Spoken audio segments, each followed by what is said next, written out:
This year, there have been a number of mass casualty shootings across the nation. But three in particular have really stood out to the media. The Colorado Theater shooting, the Sikh Temple shooting in Wisconsin, and now the Sandy Hook Elementary School shooting in Connecticut. Earlier this year, I told you there are major problems with the theory that the Colorado Theater shooting was a lone wolf attack, as it's often called. Is that true of these other two shootings as well? This subject deserves full disclosure.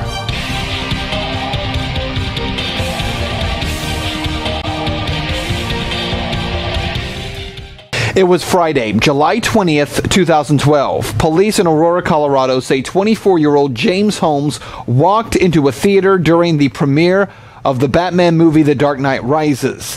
Holmes was heavily armed and opened fire. According to police, Holmes was wearing a tactical helmet, vests, and leggings, as well as throat and groin protectors. Police say that he used an AR-15 assault rifle, a Remington shotgun, and a .40 caliber Glock handgun during the attack. Police say they found a second .40 caliber Glock handgun inside of his car. Police on the scene told the media and the public confidently that this was a lone wolf attack. All the evidence we have, every single indicator is that this is all Mr. Holmes's activity and that he wasn't particularly aided by anyone else. But was that true? Reports from eyewitnesses who were there during the attack was that James Holmes got a phone call while he was sitting in the theater, that he walked to an emergency exit and opened the door. Also, that tear gas was thrown from a second location inside the theater. Listen. He got a phone call, and most people, when they get phone calls in theaters, they go straight out into the lobby to answer it.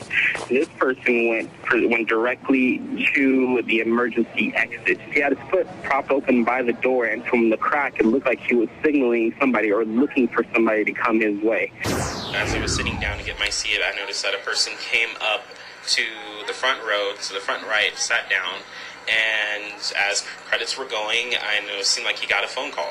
So he went out towards the emergency exit doorway, which I thought was unusual, to take a phone call. From what we saw, he wasn't alone. He had someone with him because the second can of tear gas didn't come from his side. The official story from police, this was a lone wolf attack involving just one shooter, James Holmes. Police, of course, were not there during the attack. Witnesses who were say it was not one shooter, it was two. August 5th, 2012, Wade Michael Page, a 40-year-old former soldier, walked into a Sikh temple in Oak Creek, Wisconsin, and opened fire. 7 people were killed, 20 others injured. Page killed himself in the parking lot of the temple after being shot by a police officer.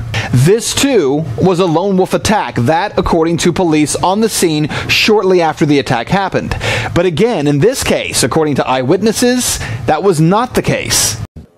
My dad is out and at the hospital, and we're just relaying information back and forth and trying to get as much info as possible. What, if any, have you learned from him about what transpired inside, or from your mother?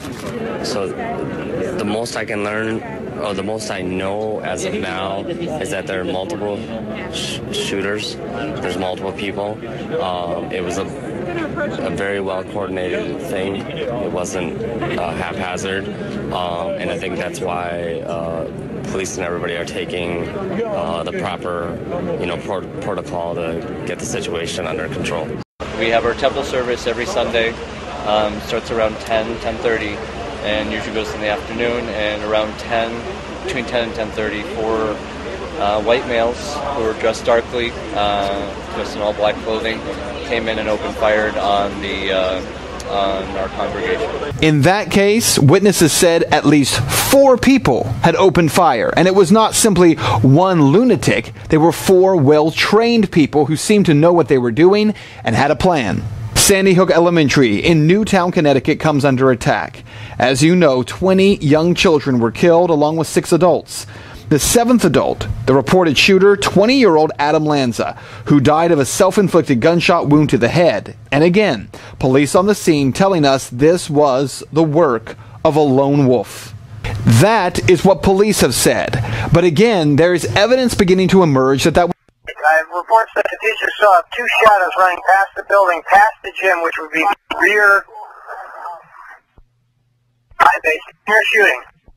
For instance, take this video of 2 people seen running through the woods shortly after the shooting. Now, the man that you see here who's running and is actually caught by police was put in handcuffs and then placed into a car. He'd walk a guy out of the woods. I saw him walk a guy out earlier with handcuffs. He walked by us and said he didn't do it. It was a grown man. A grown man, yeah. He's sitting in the front of the police car over there now.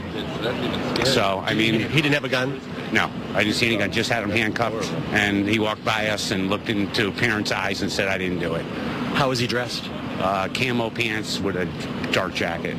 Turns out he may have been the father of a student who arrived at the scene and was scared. But there is, at the top of this video, a second person in the woods who's seen for just a brief moment.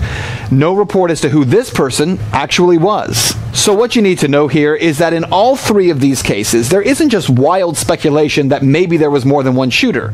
In fact, there's a good reason to question this whole narrative, because there's been no evidence so far, no evidence provided by police, other than what they've told us, that there is only one shooter here. There's an easy way to prove it. Police have not yet released the surveillance video outside the theater in Colorado. Show the video and prove that it was one person.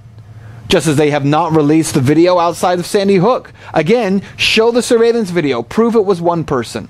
You see, these questions are worth asking of law enforcement until they provide evidence otherwise. And that is full disclosure.